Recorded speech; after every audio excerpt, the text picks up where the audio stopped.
It's the school holidays. Whether you're a kid or a newbie trying to get started in the kitchen, here's a simple and easy recipe to kickstart your culinary adventure. Firstly, we're gonna take out the US beef short rib and bring it to room temperature for 30 minutes. In the meantime, I'm gonna prepare the tomatoes and potatoes and prepare them for roasting. I'm gonna preheat the oven at 180 degrees.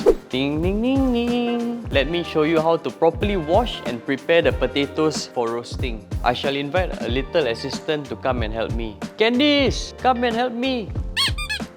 Hi Candice, I'll show you how to wash and prepare the potatoes for roasting. This has already been washed thoroughly. Next, we're just gonna scrub them clean. It will slowly change color, like the brown parts will come out. Can you see it's starting to become like lighter a bit? You want to have that same color all around. So it's to scrub off the excess soil left on the skin. Harder?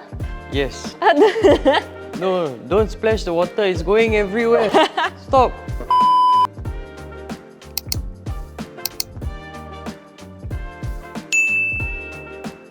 I like to serve roast potatoes with the skin on. The skin contains 50% more dietary fiber, antioxidants, vitamin C and potassium, and is also been regarded as a new source of dietary fiber in bread making.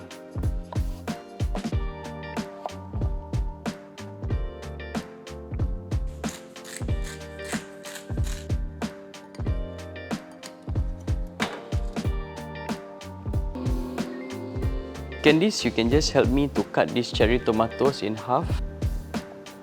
Just be careful, the knife is sharp, and you can just add this to the bowl. Like Yeah, correct. Make sure it's straight down the middle. So when you're getting your kids to help you, make sure you are nearby to supervise because knives are dangerous. Great, okay, thank you. Thank you. See you later.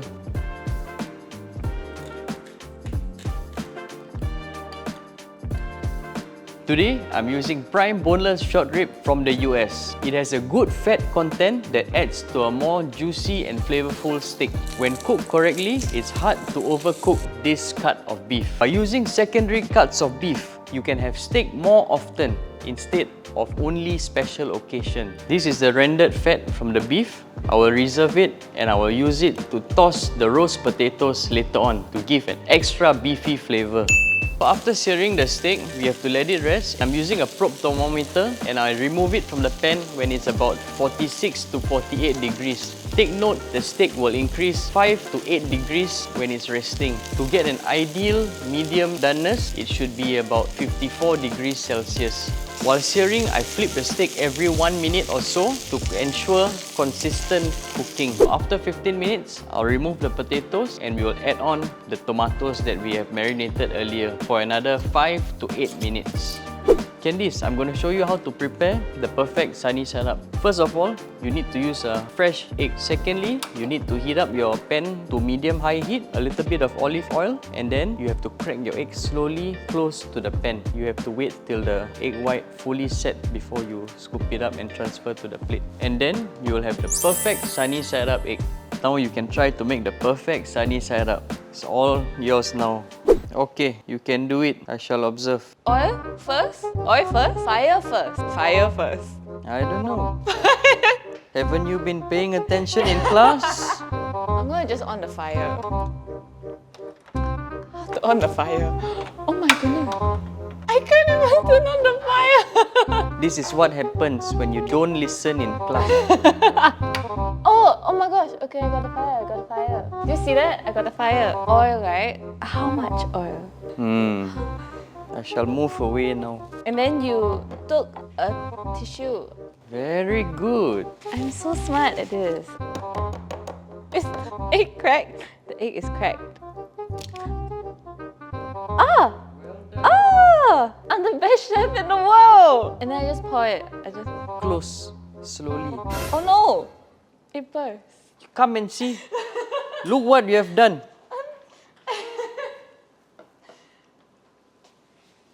No. I did my best. I did my best, guys. That's all it matters. A for effort. A for effort. I think it's already cooked. It's too big for the... Let me help you. 1, 2, 3, bah!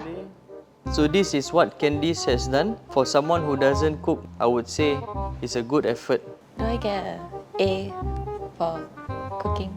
How about I give you an A+? A few moments later. Alright Candice, now I'm gonna show you how to choose a perfectly ripe avocado. So every avocado, there's the stem part over here. You just remove it, and also you can gently squeeze it. If it's too hard, then you know it's not ripe yet. But to serve a sliced avocado, you have to make sure that it is not too ripe. If not, it will be mashed avocados when you slice it. To deseed, after we remove this stem part, the knife in the middle, you just go around. You can feel it touching the seed in the middle. Then you give it a twist and it will come apart. So you have to make sure the spoon is touching the skin. Yeah. I always start from below here, 45-degree angle to the top. To slice the knife 45-degree angle, draw a line down the bottom. So we just slowly push it. Now you can try the other half and get the sliced avocado. Please be careful, you can use a small knife. How do I take it out? I just... Almost there, yeah. Okay. Okay. Then you press it down to fan it out. Not bad, yeah. Really? Yeah. Okay, yeah, nice. Okay, just gently, yeah? Yeah. Just put it here, yeah. Perfect. Okay. Yay! Oh, careful, don't do. Yay! Well done. Okay, so now after we slice the avocado, here's a tip to prevent it from turning brown and oxidizing. We just add a little bit of olive oil or some citrus, either lemon or lime juice. Then we can lightly season it. And here you go. Candice, I'll show you how to find the grain of the beef. Can you see these lines over here? These are the direction of the grain, and this is long strands. So if you slice it this way, it's gonna leave the fibers quite long and it'll be very tough to chew. To slice against means we are slicing it this way, so the fibers become shorter. Can you see the intramuscular fat? It's a very well marbled piece of meat. This is cooked to medium. It's gonna be very tender and flavorful. After this, we will assemble a plate and we can have a taste together.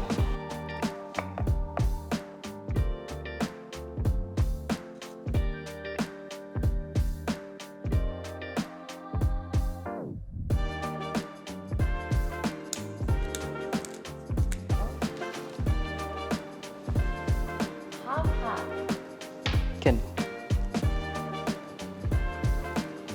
So this is the kids' portion.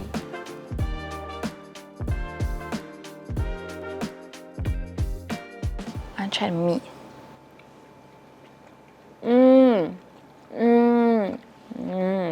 If a kid can cook this well, so can you. If you like to see more quick and healthy recipes, let me know in the comments below. And to all the children, Happy June holidays!